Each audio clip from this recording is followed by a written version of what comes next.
number 1. Yep, it says we are on air, so let's hope we are. These things are always a mystery to me. But anyway, be smart on air. How on earth do you do that? We've been doing this thing a couple of times, and I still haven't figured it out. Anyways, yep, this is episode something, might be 12, and in a way we're into the sequel from number 11, where we should have been talking a bit more about social media, among other things, and let's try to get into that big time. But before we do, yeah, should I say the date? I guess I should. The date is always a tough one for me. I don't know. Perhaps it's something that is not the way it should be, like with me. Anyway, November 10. I always cheat. I have it on November 10, and what am I forgetting? Far North. That's where I am. That's where Tina is, and if he doesn't say anything else, I guess that's where Alistair is as well. But Chad, our guest star here, the Hangouts professional, whoa-ho, he's not in the far north. He's on the other side of the pond. And since we are going this introduction round, I'm really glad to have Chad here, not the least because he knows the in and outs about Hangouts, and we just might need some help every now and then. Actually, we already did. So, Chad, go for it. What are you doing when you're not hanging around? When I'm not hanging out, I'm a software developer for cross-country staffing, one of the largest providers of temporary staff or traveling nurses. I also do some Hangout development, some Hangout production, Hangout operation. Also a licensed real estate agent. I've got lots of things going on. I'm a father of 4 and a husband to 1, and I am in America's Midwest, Columbia, Missouri. Sounds great to me. And there was actually this, well, if you like, education angle to your work a little bit as well, I think you said, about learning management systems. You were into that? Yeah, my primary function for my day job as a software developer for cross-country staffing is I develop and maintain the learning community. It's a learning management system that these traveling nurses use to keep up to date, to meet all the requirements that they need to go on their assignments. All right. Are you guys somehow, by the way, before we dive into the social media stuff, like full power, are you guys somehow into social media as well, in your work, Chad? Oops, muted. We do have people. It keeps on echoing. There's a bounce on my keyboard. We do have people who maintain the social presences. It's not something that I follow with them very much. In fact, I try and stay away from a lot of the social outside of Google+. I spend a lot of time on Google+. We get back to that later, definitely. Some people say that Google Play is a ghost town, and I don't know about that. We'll see. Moving on, who's next? Alistair, you next. I'm not so far north, really. If you look at the latitude, I'm down in the south of Sweden and the southeast of Sweden on the coast of the Baltic Sea at Linnaeus University. So you're just in the Nordic area, so. The Nordic area, but it's sometimes, as a lot of people, I mean, when I go, I'm Scottish, and when I go back home, I mean, and people talk about, I say, I live in Sweden, and they think, oh, it's so far in the north, and I say, well, wait a minute, it's about the same latitude as you, actually. It's not this far north as you think. So some people get this idea that it's way, way up, but I mean, absolutely not. And I'm not sure about in relation to Missouri, though I have some very good colleagues who live and work in Missouri. One guy on the Kansas City, in the Missouri bit of Kansas City, who I know very well. I've never been in the southern parts of the U.S. I sure would love to. I've been around a bit, especially when I was young. That was a long time ago. And one of my two sisters lives in the U.S. since way back when, but in the far north, So, but now they have like a connection in Florida as well, actually. Good, Tina. Well, Nordic area still definitely, right? Yeah, right. And we even had some snow for 2 days here. Now it's gone, but a sort of short period of winter. Here it's really dirty and awful. I hate this. I love anything but cold, so I don't mind. I don't mind it. What about Missouri, Tina? Traveling there perhaps for a year or two? No. I've never been to the States, no. And we welcome you all. Hey, yeah. Thank you. Yes, I would love to come. It's just, well, maybe someday, one day. At the moment, I'm working for as Neil told, I'm working for the Finnish National Board of Education, and it's just the end of my project now. Yeah, and a new one starting in January, and the new one is concentrating very much on global education and the core curriculum change in Finland education. So that would be my thing from January onwards. Extremely interesting. Since if I've got it right, in Finland there have been very few changes during the last heavens how many years? Like many. So it's the curriculum process. It's about once in 10 years. Yeah, but it's a long process because it's constructed. The curriculum is constructed with teacher experts, also experts from universities first, and then. And it started 1.5 years ago, and now it's coming to the local level, and we make some sort of local implementation on it. But of course, the core curriculum is a norm, so it's like a law. You can't change that. But it will only be implemented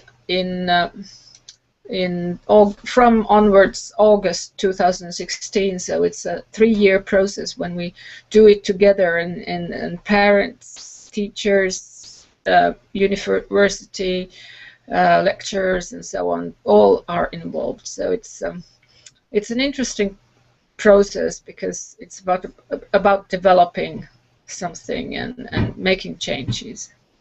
I like it a lot. I think it's very important. Interesting to see how the Finnish system changes very seldom and has gained sort of worldwide recognition, whereas in Sweden we change it sort of every 2 or 3 weeks, and it doesn't seem to get better because of that. Yeah, I think it's about the process, and of course we were a bit disappointed 10 years ago about how the curriculum in itself was advanced, but it wasn't. There were problems in implementing it, and it didn't. Real changes never took place. But now we are going to make a little bit of different approach and try to see that real changes. So the teachers don't have to write so much, but they have to think more. Sounds like a pretty tough deal. Well, maybe for Swedish teachers. For any teachers, come on. Within Sweden. Mind you, I'm not even Swedish, so. No. Welcome and join our process. It's interesting. Yeah, it's fun, you know. Every time, if there's something that's not that good from my point of view, and if it's about Sweden, I can say, hey, I'm from Finland. I know nothing about stats, nothing about that stuff. It's nothing to do with me. And if there's something that this is the other way, I can say, heck, I'm in Sweden, you know. Tina, if I may, you mentioned writing less and thinking more. It's more of an adaptive curriculum than they've had in the past, meaning that the teacher gets to customize the training for their class and their environment more. Yeah, it's we're trying to create a curriculum where it's more about how you do things than listing contents or information or pieces of so it's more about building knowledge than acquiring knowledge, and this is of course something we don't want so much text. We want to a critical thinking and implementation, and also we what is written in the core curriculum already is that teachers have to work together to create sort of integrated cross-curricular interdisciplinary sort of learning projects, and this will be compulsory for each class and each level throughout all school years. So that will be a major difference, and it's written in the norm, which is nice because otherwise they just say yeah and don't do it. But now they have to do it, and this is something we're sort of working. We don't have to write the text. We can start sort of preparing these learning projects and preparing materials and new ways of doing things for teachers to help them implement the new curriculum. Yeah, I think in Sweden we've got a new curriculum like every year. So that only is I suppose that if it's so teachers just teach according to the textbooks, as they did before. If you change everything and you don't know what it is, then it's the safest way is just to take the textbook and teach following that. We try to get textbooks here. What about this social media stuff? Is there a discussion about this connected to the curriculum changes in Finland? We have not social media. No, not that much. Of course, it can be used, or there are, and of course, if you think Google apps as a whole, of course, they can be used and are used widely. Yeah, well, actually, talking about Google Apps, I wouldn't label that as social media. Parts of it, yeah, but I mean. Well, I don't know. Everything's connected, so. Yeah, sure. Yeah, I mean, talking about blogs and things. They're very, very clearly social media, but then they're also very clearly Google Apps, for example, a blogger and so on. So it's. I think it's the public-private issue that's a major concern in Sweden, and especially in higher education here. There is a real. I find the schools at least have made quite a bit of move towards using social media and using cloud services like Google Apps for Education. Whereas in higher education, there's really a very, very skeptical view of this, and it's very difficult to get people using social media because they simply don't trust it. I use a lot of social media I work now more with teachers than with the students or pupils, but in teacher training I use social media. It's appeared to be quite most effective way of being connected and building networks and getting sort of new ideas forward in a very quickly and so on. I use all sorts of social media, though I must admit Google Plus is one of the ones I use less, but I'm beginning to get more familiar with it. But I think I find that it's very difficult to persuade colleagues to get involved because of this, I think, unnecessary skepticism. But I mean, people still see social media as something you do in your spare time. It's not something that you do professionally. And people are still very restricted to using the learning management system, and that's pretty well it, which is a bit of a shame, because I think we need to get the students using these media in a responsible way, and that's the key word, I guess, responsible way. Yeah. We can't assume that they know it. Because they don't. Because I find even the students are surprised when I mention. I had a group of teacher trainers just the other week, and I was giving them a chance to test some social media that they could use in their own development. And to my amazement, they hadn't. Many of them had never heard of Google Drive, and when they saw it, they were quite amazed. They were genuinely amazed at what could be done. They had no idea of that. So I mean, it's dangerous to assume that they know all this, because heavens. I get surprised all the time. They simply have never seen it before, and I thought everybody knew about Google Drive, but definitely not. Yeah, I was just giving a 3-hour workshop on Saturday about e-twinning. And it's been around for 10 years, and the teachers there, none of them were registered, and they sort of said, how were you able to keep this as a secret for 10 years? Such an amazing portal with great tools and everything. So it is, you think that everybody knows and should know, because you've been sort of trying to promote it for quite a long time, and no. Here in the States, I find there's kind of an acceptance spectrum, and it's the entire range from we are absolutely not allowed to use it with students to we depend on it every day. There are places where it just shows up in headlines as this is a little bit too much of an opportunity for teachers and students to communicate and network, and then bad things arise from that. To that this is something that we use in lesson plans and communicating what's going on with the lesson and being able to ask for help. It's a great feedback loop. So depending on where you land in the States, you'll find many, many different rules.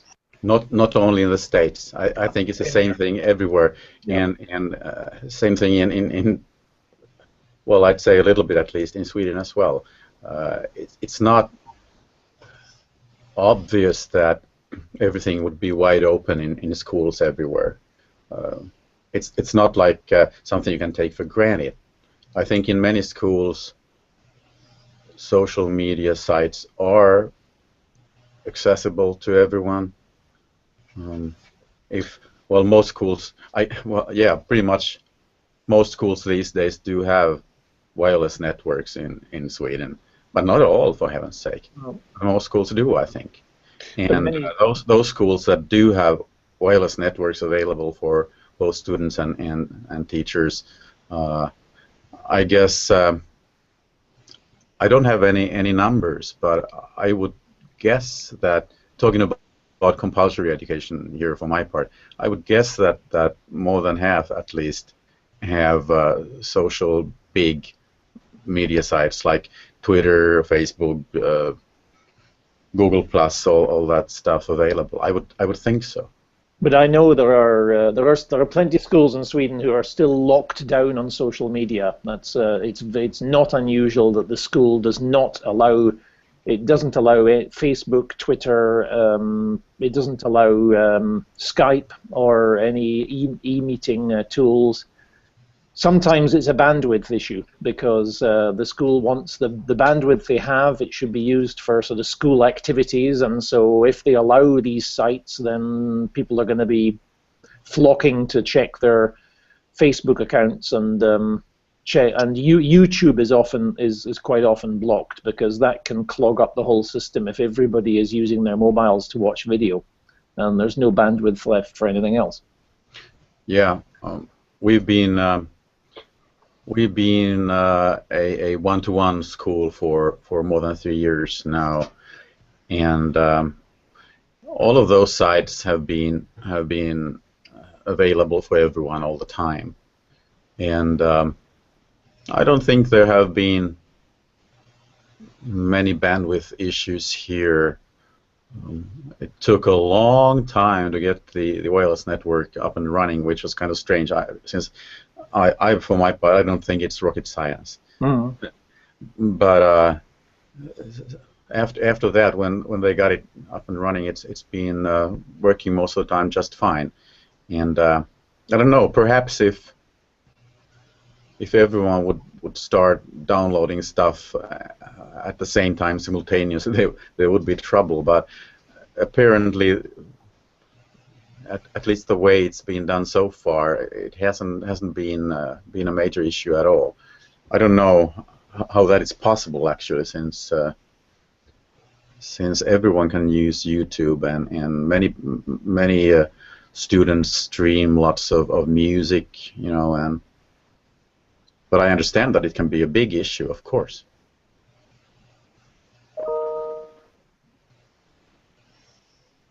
What about these, like I said, big players in social media? If we're talking about Twitter, Facebook, Google Plus, and the way they are used, in general terms, I just must address Chad here a bit.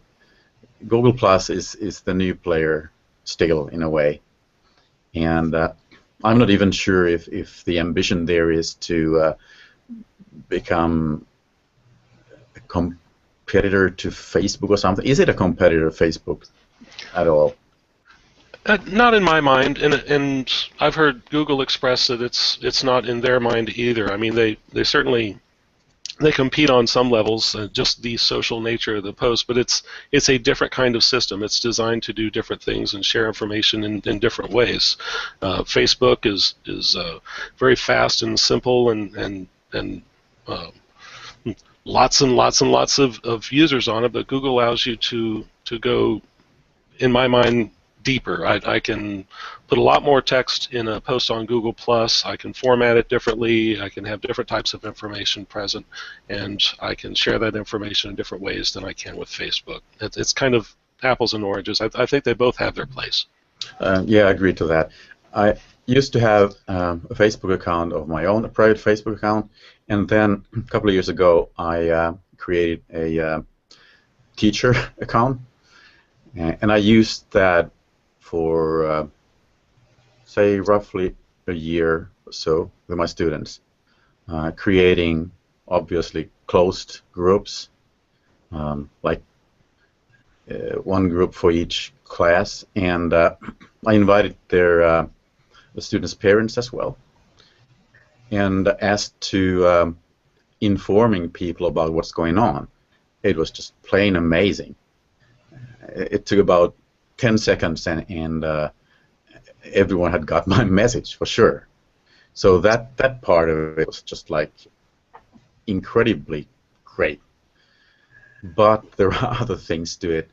I think at least, well, it's been a couple of years, like I said, and I got a major problem with all the stuff that was like floating around in my Facebook, in my teacher Facebook feed. I think there are ways to trim that and filter and whatnot, but it just seemed to be so much work. And then there was the other aspect of this, was the fact that the groups as such, using them in education was really hard. Say that I needed to erase a group after a semester or whatever. You know, new students coming in, get the old ones out, or something like that. I had to delete each and every one in the group before I could delete the whole group. And things like that. It was so cumbersome somehow to work with that. Combined with the fact that all the stuff that I saw in my feed, I really did not want to see it. So in the end, I trashed that account completely, even though in many ways it worked fine. But there were drawbacks that just I didn't want to. I didn't want to do it any longer.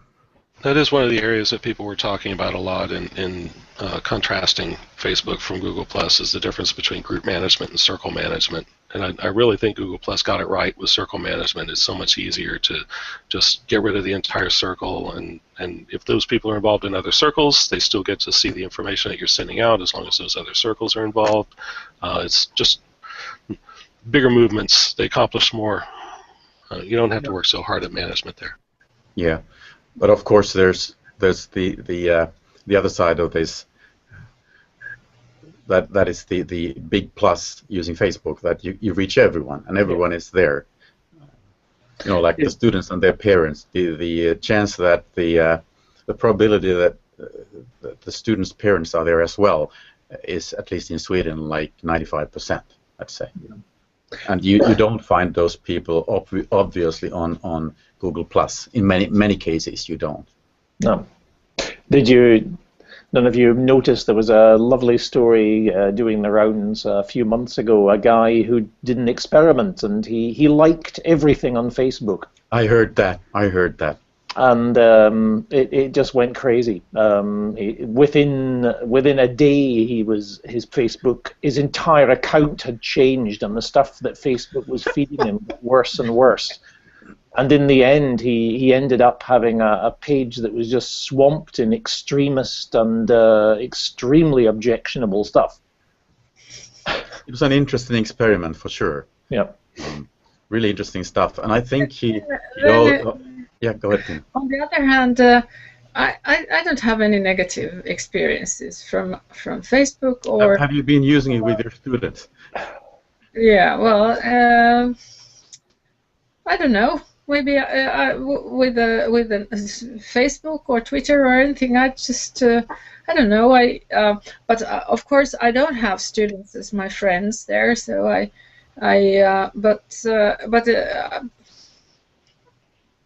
I feel quite comfortable with it, and I don't think there's no problem using Facebook for my work as well, because teachers are quite well sort of also networked in Facebook, and especially Finnish. There are sort of groups for those who are interested in ICT, for those who are using Google Apps, and for those who are using tablets in their teaching, and so hundreds of different kinds of groups where you can get the information you. Absolutely, they are huge. Yeah, everyone is there except me. Yeah. Since I trashed my private account as well, I guess I didn't say that. After that, I just thought, heck, I'll just get rid of everything there and try some other stuff. But of course, I mean, you're right, Tina. All the groups are there. All the groups are there, and the chance that if you want to reach someone through Facebook, the chance of finding that person there is huge, obviously, these days. Yeah. And I must say that I started a group. So my part of my work is to get teachers networked on global education and internationalization issues, and in a few months I have 470 Finnish teachers every day coming 2 or 3 more, and they're Finnish, they're just Finnish. So Finland is a very small country, and that's a lot, and they're just coming, and this wouldn't happen anywhere else in any other media. So it's I think it's powerful and it's great. It is powerful. It is powerful for sure. Then if you think it's great or not, I guess it depends. I have a question to you. I mean, one thing I notice, it's not a common thing, but what do you do when you're trying to create groups or with colleagues and so on? You've got a colleague who says, I don't like Facebook. Well, there's Nilo, for example. Yeah. I don't like Facebook, I'm not on it, and I'm not going to be on it. I don't care what you say. I might, for heaven's sake. Tina convinced me. Yeah, but I mean, you get colleagues, and there are sometimes students who have a genuine objection. They do not want to be part of Facebook, or any other or Google or mainstream social media And this becomes, it has to be voluntary, so it's using social media in teaching. We cannot insist that our students sign up for an obviously commercial service, and also a service which, let's face it, all of them are recording everything we do. But it is, I think this is something that you can also say that you can't insist on teachers working outside the working hours, so they just if they should be doing something in the evenings or taking part in hangouts in the evening after your working hours, you can't make them do that. Of course you can't make them do that, but it's also that that you are not part of the modern society anymore. You're sort of cornering yourself outside the society by saying that I refuse and I don't want, and okay, you can't be sacked because of that, but your development and sort of slows down and many things. So I think this is just part of being in the society today, is getting networked and being networked and also working outside the working hours and mixing formal and informal. Yes, my dear guys, right now I'm not working. I'm having fun. I just happen to be in my office. It's compulsory, but it's well. I mean, it's the same. I can't make everybody. Of course, I can't make them come to my network in Facebook, but but if they want to, they can. It's their choice. Yeah, but at the same time, we shouldn't have. I think we took up this last time. We shouldn't have a sort of we shouldn't be so maybe blue-eyed in our relationship to these big companies. They are after our data. They are not doing this for fun. They're not being generous and kind to us. And I know people who are completely devoted to the idea of open networking. They are completely devoted to the idea of the internet being the free. Revolution. It's but these people are say Facebook and Google are not the free internet. They are the threat to the free internet. They will say, I want to take part. I will network I'll network with anyone, but I want to use open source solutions. I want to use solutions that are not tied into a giant global corporation who's drilling. Sure, but in that case, you are not networking with very, very large number of people. No, but I mean, I think it's a fair. And when you see some of the documentaries and you read, you read what some of these very informed open source activists and so on are saying about the worries they have about what Google and Facebook and so on. We've been hearing quite a bit about this. I think there's no one who hasn't heard about this. Whatever his name is, this starts with an S. I think this guy who used to work in the States somewhere. And for some reason, he like took off and lives in a completely different country. I don't remember, but we've heard about him. Yeah, right. And there are some ramifications, I think. It's big. There definitely are, and I'm not saying, of course, that it's only the U.S. listening in. Everyone is listening in. The very second you plug your gear into the net, they are listening. I mean, Chinese are listening. Swedish guys are listening, for heaven's sake. Everyone is listening to me. Everyone is listening to us. The good thing. And they're not just listening through these social sites that we're talking about too. They're also listening through anything you're doing through your operating system. Microsoft, it's been revealed, has put in backdoor hooks for these guys. You're not safe just going with open source tools. And it's kind of interesting. What do you mean by being safe in a way as well? I don't know. What does it mean, being safe? Is being safe that you can use your whatever accounts tomorrow as well, or is being safe that someone doesn't hijack your identity? In this context, I'm talking about being safe as being private, but privacy isn't safety. So no, and privacy is an illusion if you're using the net. You can there is no privacy. And sit in your toilet and be very, very private. But really, I mean, the very second you plug your stuff in, you can never know if that will remain private or not. You could be using Tor or whatever. You could be using encryption. I guess you can be a little bit more on the safer side if you're using really good encryption. But I mean, otherwise, heck, it's out there in the wild. I mean, if you don't like it, plug off. That's pretty much the only thing you can do, isn't it? I have two things. We can be more educated in our choices. I think we need to. We shouldn't. I am very available on the net. I'm all over the place. I've put up tons of stuff. But I think we have to play. Be a bit more cautious and don't treat these. Don't love some of these organizations to death. I mean, you get this sort of idolization. I really find it amusing how people sort of worship Apple. I mean, they really do literally worship Apple. I mean, it's incredible.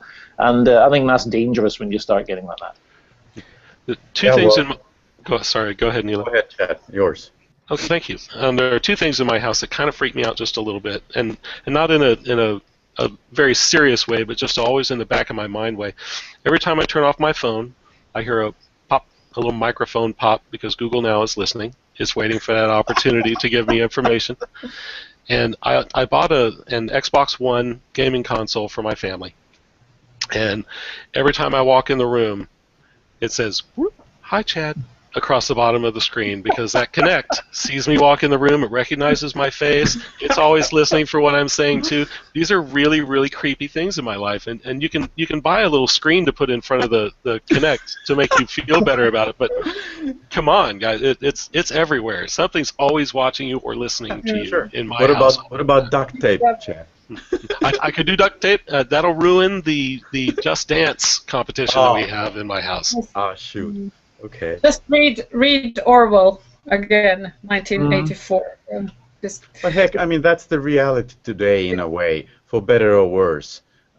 It's a connected world. I mean, that part of the world that has access to the internet, which is still, I think, not that large as we might think. Isn't it so that most people still do not have internet access? I think, or something like that. It's still the majority. I mean, I think it's something like a massive proportion of the world have never made a phone call. Yeah, well, that's it. But I mean, this amazing connected world that we all love, in a way at least, is pretty much what it is. That's the deal. If you want to be private, for heaven's sake, don't use the internet. You know, unencrypted at least. But it's also interesting that things are changing very, very quickly, and new media, new things are coming up, and you don't know sort of what will be replacing Facebook after 5 years. Now Instagram is coming, and will that be, or is there something different? So the networks and the apps and the different kinds of social media applications, they are just I don't know, it's just it's kind of where we come to a world that is changing so rapidly. It's like if you refuse to accept these changes, or if you refuse to live, sort of test and try and be on the top of the wave. It's I don't think your life is.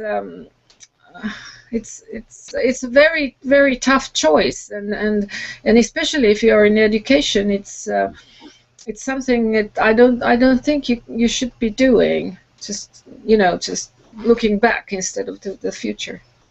Well, no, but it's just being aware of who's using who. Yeah, absolutely. By the way, but I think in a networked society, it's still much better than in the hierarchical system. We were talking about Google Plus earlier, and the fact that the information is most of the information is stored by these big players.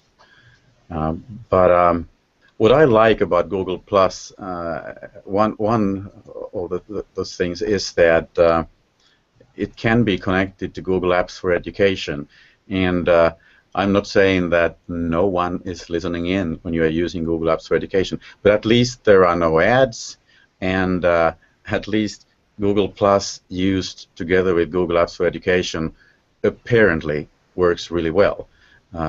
At least the way, I mean, it's the same Google Plus that you use in private, so I know it works really well creating groups and getting rid of them if you want to.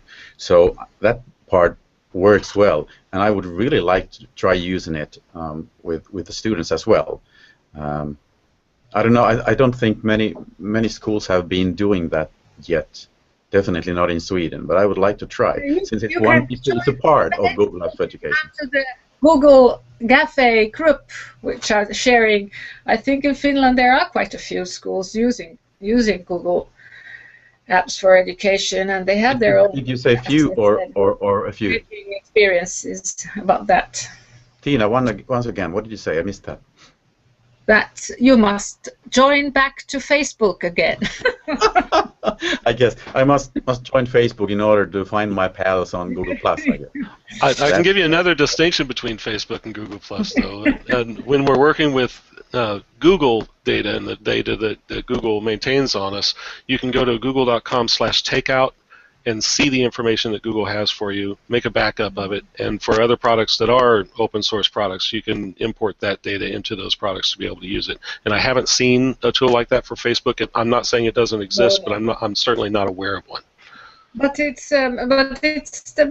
are in the group there are teachers who are using Google Apps, and they are sort of changing experiences of that and ideas of how to use it and how to use it in a different pedagogically meaningful ways and so on. So it's like it's different kind. It's a place. It's like a street corner, but it's in the net. And for people who are interested in using one rather good collection of different applications that you need in education, and you can use them, and you don't need much more but it's just these are possibilities. That group may change at some time to G+ or anywhere. I don't know where it will. It's just when Facebook is starting to collapse, then everybody goes somewhere else and so on. So it's like people on the move. Alistair is putting his hand up. He's the only one doing it. It's the university style. The others just say whatever they want to say. You know, Alistair can't say anything. I wonder what you think about one thing. I mean, this is circumstantial evidence from speaking to just a handful of my son and a few other youngish people, but one thing that I'm hearing is that they're leaving. They say, Facebook and stuff. That's for people like us. That's for old people. They're not using it much anymore. And actually, they are becoming a little bit more private. They're not putting stuff out there in the same way as we older people do. And in fact, the people who are sort of misusing social media most are people in our age bracket. And do you get that feeling as well, that a lot of younger people are they're networking, they're using the net in many ways, but they're doing it in a slightly less public way than their parents are. And of course, they don't want to be on Facebook because mum and dad are there. That's a good point, of course. That is the last one. I don't know. I really don't know if young people are like leaving Facebook in huge numbers. No idea. I don't think they're leaving it, but they're just not using it much. They've got an account, but they don't do much with it. Okay, got it. I did read about this phenomenon a year or two ago. How that was the big thing they were saying is I don't want to be there because mom and dad are there. So this is not the first place where I've heard of that. So I would tend to agree. By the way, hi to Kim. Hi. Before we forget, good to have you on board. More Sweden here. Yep. Southern Sweden for that part, huh? And a real Swede. Yeah, a real Swede. Real Swede here. real IT pro, whatever. What do you do, Kim? IT integrator? IT administrator at a secondary school in Malmö in Sweden. Right. But also, and here I'm not a Google Apps administrator. I'm just helping the teachers here. But during the weekend, I installed about 2,000 students in Skurup kommun. There is a municipality in southern Sweden, helping my friend, a neighbor. So they are going to, after Christmas, or actually now and coming weeks, implementing Google Apps in their municipality for all students and all teachers. Ah, great. You've been kind of busy, with other words. We were busy, yeah. Yep. Mm-hmm. In spite of the difficulties with the data inspection. They don't care. People who want to teach don't care about such things. Okay. Yeah. We just roll with it. Yeah, we roll with it, and yeah, it's like we said, and like that teacher, my friend, says that there's no problem anywhere as long as you're not being reported to Datainspektionen.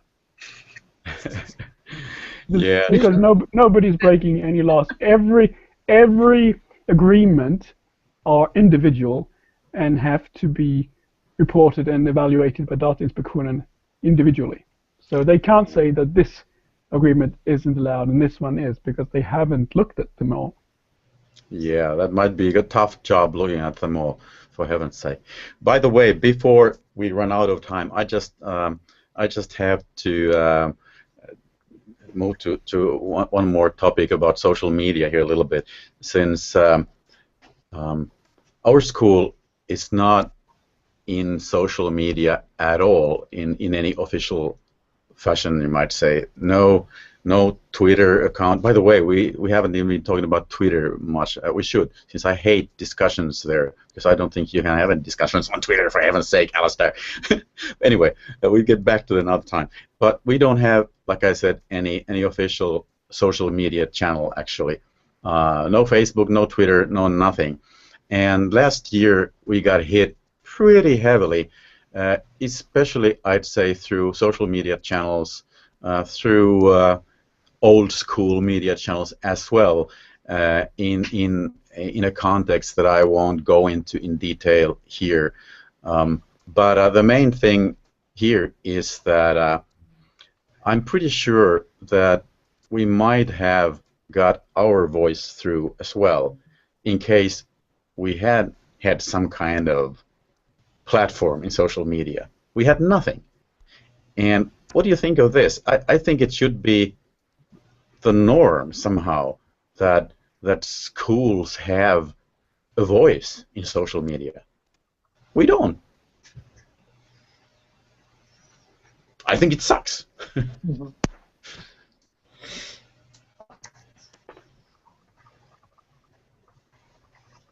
Man, that really killed the show. Huh? Can't really. Yes. And then, thank you so much. That was on that bombshell. Then we can end the show here. Bye bye. We're going off here. Dogs and everything. Who cares? I think it's if a school or an institute, I mean, anyone who's going to have a profile on any of the social media, I mean, it's part of your communication. But no voice. No voice. No voice. You've got to have a reason for being there. You've got to decide what we're going to do with this. It's going to be part of a plan, and there's far too many places that have created Facebook accounts and Twitter accounts, and they don't do anything with it. Absolutely, that's just garbage. It's downright boring. If you don't know what to do with it, stay out until you've worked out what to do. Yeah, absolutely. But then, if you haven't found out how this stuff works, and you don't have a voice in social media, then if you don't have a voice, someone else shouts louder, like I'm doing now, and then you just don't get a chance. That's what happened to us. If you do go in and you don't know what you're doing, you can do more harm than good. Yeah. I agree. Yeah. And you got to have a plan. Yeah, you got to have a plan. That's right. But it's pretty interesting, really, seeing all these mechanisms in action. Yeah. Like it's like, really some kind of a mob mentality. and I don't much like that. It's pretty disgusting, you know, and even the fact that you see or hear or listen or read people who you think are you don't need to know them, but you have this impression that these are like, you know, regular folks, kind of no crazies, no nut jobs, and they write and say things. I'm talking about grown-ups that are just plain really, really stupid, you know? Yeah. And more so when it's not necessarily a person by that name. And then we went through years ago the whole controversy of using real names on Google Plus and why that was an important thing or why that was an irritating thing. But I do think that when you go to an environment where it's Nixtrix23 that's saying something, they're a lot less cautious about what they say. Yeah. Yeah. There's no accountability in what they say. That's right. But actually, I've seen a couple of or heard or read a couple of things that I mean, those guys were using their names, and that wasn't like a big deal. And what they wrote was pretty apparent that they had no idea what they were talking about. You know. And by the way, regular folks. apologies to Nixtrix23 if that's a person or a username out there. Don't flame me. I wasn't talking about that one either. I think a lot of people. I mean, there's a lot of horrible stuff out there. Let's not forget that. I've been administering several Facebook groups, and it depends what the topic is. I mean, if it's a Facebook group on teaching, people tend to stay well behaved and they're fairly normal. But you've got to watch out, because you do get spammers, and you just got to throw them out the minute they start doing anything. But in other groups, it can be really nasty. For example, like sports discussion groups and things like that. There's some really nasty people who can say extremely horrible things, and it can destroy the entire group if you let these people do what they like. So, I mean, and I know that I have lots and lots of colleagues, and it's not just one or two individuals who are who are frightened of using social media much. I mean, I would say that most of our teachers here, it's a big university, and I would imagine the majority are very careful with this sort of thing. I notice how they don't they don't show any photographs of themselves, even in our internal net, our intranet. Yeah. People mostly have the standard avatar, the empty avatar head. There's a worry about getting mixed up in all this sort of thing. And if you look at any YouTube video and see the comments, it's pretty frightening. Some of the What's happening, by the way? Someone joining us, or am I calling something, or what's going on? Is it just me who's hearing this? Yeah, it's just you. Someone is calling me, I bet. Voices in your head. Voices in my head. This is the way you turn out in the end. You know, being involved with these huge global companies and talking about which needs maybe your next hangout. Have another hangout. Thank you for reminding me.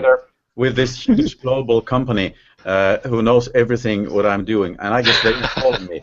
They are calling me, for heaven's sake. The Twilight Zone. We see that you're talking to Chad.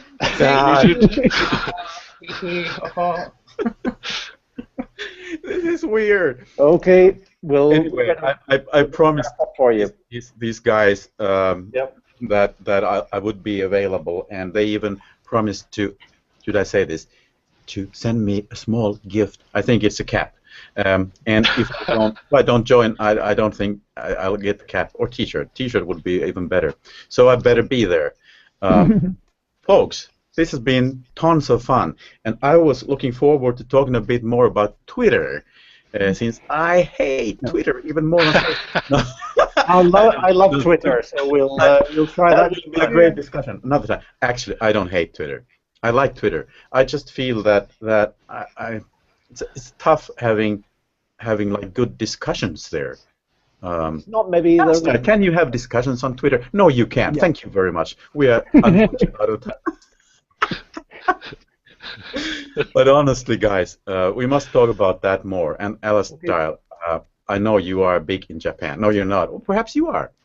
you are big everywhere on Twitter, especially in the higher education sphere in Sweden, definitely. I think you are one of those guys that are most active on Twitter, I think, in Sweden. It's not difficult. Swedish higher education isn't on Twitter, basically. Swedish higher education is not that high. Is that what he said? We're going to go here next time. I think we must, this is just going too far.